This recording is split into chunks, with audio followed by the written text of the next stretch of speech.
अस्सलामु अलैकुम दोस्तों। आज की इस कहानी में हम आपको ले चलेंगे इस्लाम के उस वीर सिपाही की जिंदगी की तरफ जिसे दुनिया सैफुल्लाह यानी अल्लाह की तलवार के नाम से याद करती है।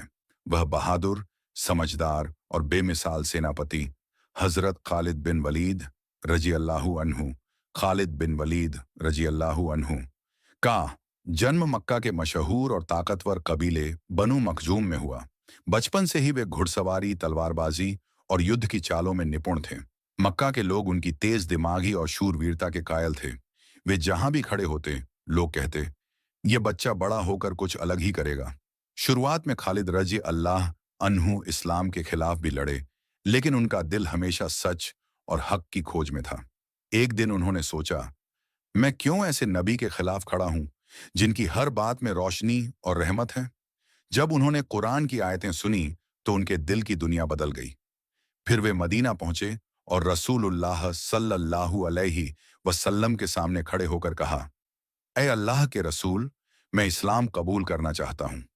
नबी सल्लल्लाहु अलैहि वसल्लम ने उनके कंधे पर हाथ रखकर फरमाया, तुम अल्लाह की तलवार हो। और इसी पल से वे सैफुल्लाह के नाम से मशहूर हो गए। खालिद बिन वलीद रजी अल्लाह अन्हु ने लगभग 100 से अधिक लड़ाइयों में हिस्सा लिया और कभी भी हार नहीं मानी। उनकी योजनाएं, फौजी तरीके और जंग में बहादुरी, सब कुछ अपने दौर से बहुत आगे था। इस जंग में मुसलमान सिर्फ 3000 थे, जबकि दुश्मन की फौज लगभग 2 लाख का विशाल लश्कर थी। कुछ कमांडर शहीद हो चुके थे, फौज बिखरने लगी थी। तभी खालिद रजी अल्लाह अन्हु ने कमान संभाली। उन्होंने कुछ ही घंटों में जंग की पूरी दिशा बदल दी और मुसलमानों को सुरक्षित निकाल लिया। यही उनकी पहली बड़ी जीत थी, जिसने दुनिया को दिखा दिया कि इस्लाम को एक ऐसा कमांडर मिल चुका है जो हार जानता ही नहीं। यरमुक की जंग रोम जैसी 1000 साल पुरानी सुपर पावर, और उनके सामने थे खालिद बिन वलीद रजी अल्लाह अन्हु। उन्होंने जंग के मैदान को शतरंज की तरह देखा, अपने घुड़सवारों को ऐसी जगह तैनात किया कि दुश्मनों का पूरा प्लान धराशायी हो गया। उनकी चालें इतनी तेज थीं कि रोम के बड़े बड़े जनरल हैरान रह गए। यरमुक की जंग ने पूरे सीरिया को इस्लाम के लिए खोल दिया। इराक और फारसी साम्राज्य पर फतह खालिद रजी अल्लाह अन्हु की रणनीतियों ने फारस जैसी विशाल ताकत को भी हिला दिया। उन्होंने ऐसे तेज और गहरे हमले किए जो उस दौर की फौजी दुनिया के लिए अविश्वसनीय थे। उनकी इबादत और विनम्रता, जंग में वे शेर की तरह थे, लेकिन अल्लाह के सामने एक नर्म दिल इबादत गुजार उनका मशहूर जुमला है। मैंने मौत को 100 बार अपने सामने देखा है, लेकिन शहादत मुझे नसीब नहीं हुई।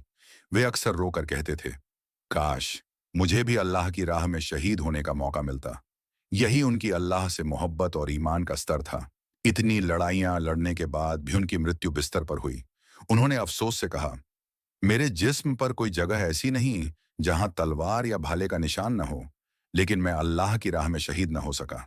दुनिया ने उनकी महानता को महसूस किया और आज भी उन्हें इतिहास का सबसे सफल सैन्य कमांडर माना जाता है। हजरत खालिद बिन वलीद रजी अल्लाह अन्हु की जिंदगी हमें सिखाती है कि ईमान हो तो इंसान में अजेय हिम्मत आती है, यकीन हो तो रास्ते खुद ब खुद खुलते हैं, नीयत साफ हो तो अल्लाह की मदद जरूर आती है। अगर आपको ये कहानी पसंद आई हो तो वीडियो को लाइक करें, कमेंट्स में अपनी राय जरूर लिखें, शेयर करें और चैनल को सब्सक्राइब करना ना भूलें।